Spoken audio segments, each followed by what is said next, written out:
Hey, what's up, you guys? This is Ninja XTX, and I'm back to share another video with you guys.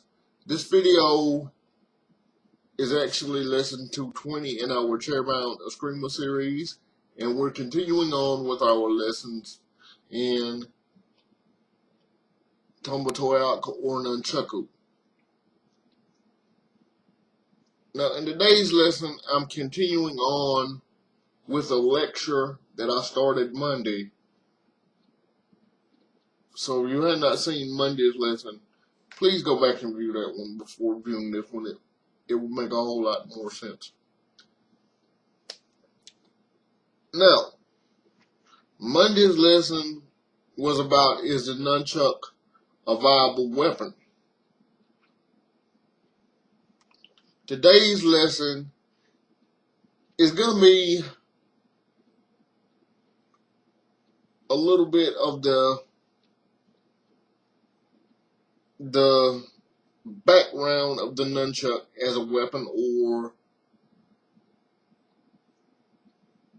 the history of the nunchuck as a weapon, so to speak. Now,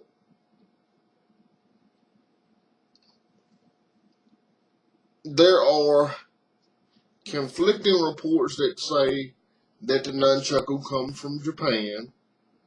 I've heard it also said that the nunchucku comes from China, or that the nunchucku comes from the Philippines. They're all actually correct, ladies and gentlemen, because those three countries or regions all have a variation of the nunchuck. Now, Japan calls it the nunchucku. Korea calls it the sunjaba. I think that's what it's called. In the Philippines, it's called the tombatoyak. Or they even have a shorter version called the choa.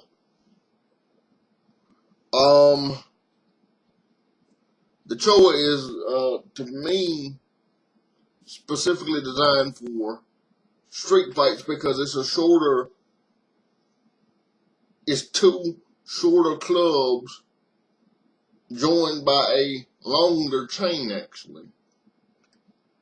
And if you look it up on YouTube, Guru Mike Panna from Baha'i Warriors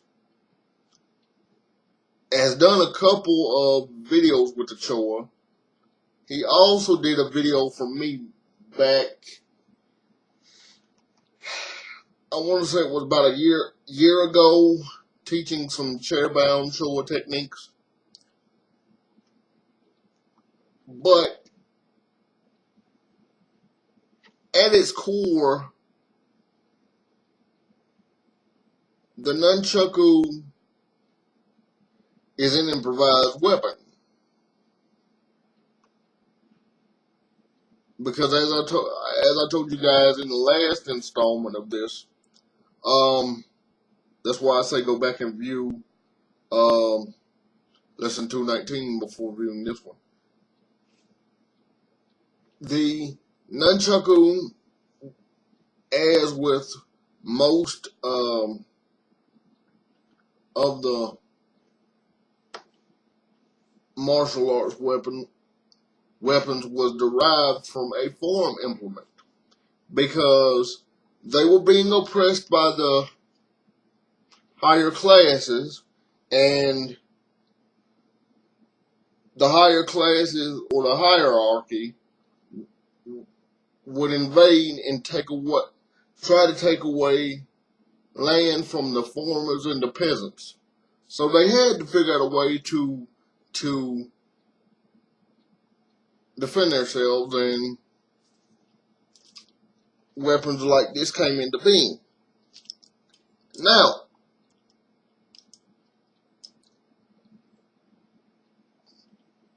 and I told you guys in the last lesson The nunchuck can be swung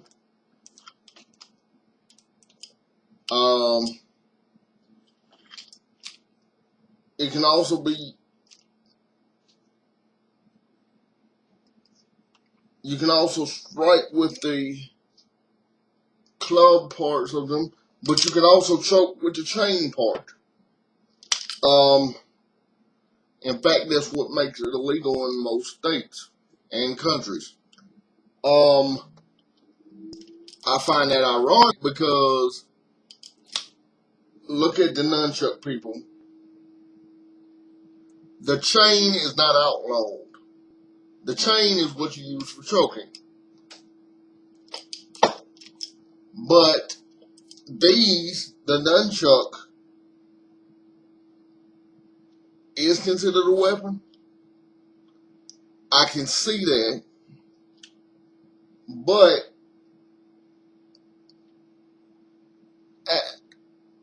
to outlaw it, but to make it so readily available is kind of dumb. Because I know I can go get these from any martial arts supply store, or I can make myself a pair of nunchucks. I mean, it just, and this is just me expounding on it for a moment. To ban the nunchuck doesn't make any sense because if somebody wants to hurt you or defend themselves, they're just going to choke you out. And they won't actually need the nunchuck. All they need is the chain. But that's me digressing for a moment.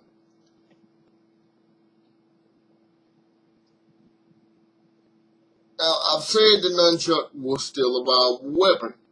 Yes, ladies and gentlemen, it is.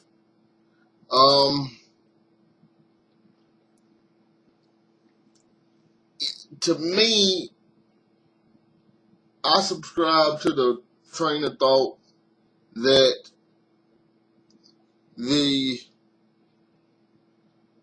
whatever you put in your hand can become a weapon. It's the person that wields it that makes it lethal, not what the weapon is. So, in closing, for today's lesson, I will say this.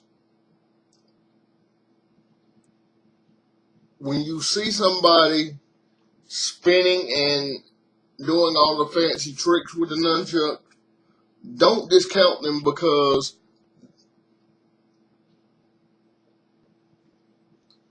the peasants that started using this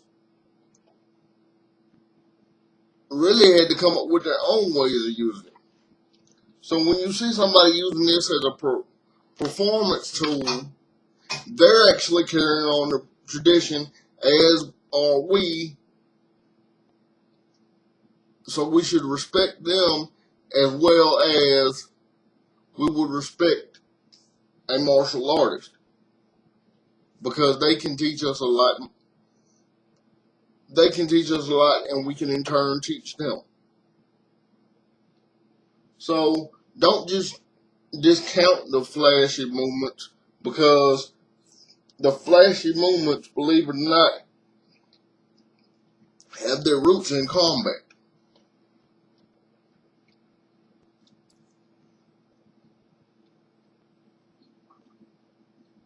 I hope that made sense to you guys. Please take care of yourselves and each other. One world, one love. If you have any questions, comments, or requests, please send them to my YouTube account. Or if you know how to get in touch with me on Facebook, please send them to my Facebook account. Oh, and a quick account update. I don't know whether I'm going to be able to do a lesson on Friday or not, because of the weather moving in. I don't know how many of you have seen the weather for the state of Georgia, but they're expecting what they call a major weather event. Now, some of it happened yesterday, but the majority of it is going to move in Wednesday.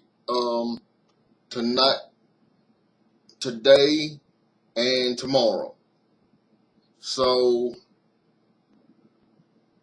and they're saying the power may go out, so I don't know whether I'll be able to post a video or not.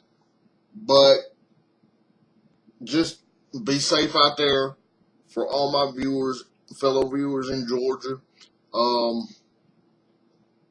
And if you're caught in any storm, snowstorm or whatever, just be safe out there and use common sense when you're driving. And use common sense when you're out in this. Thank y'all. Love y'all. Bye-bye.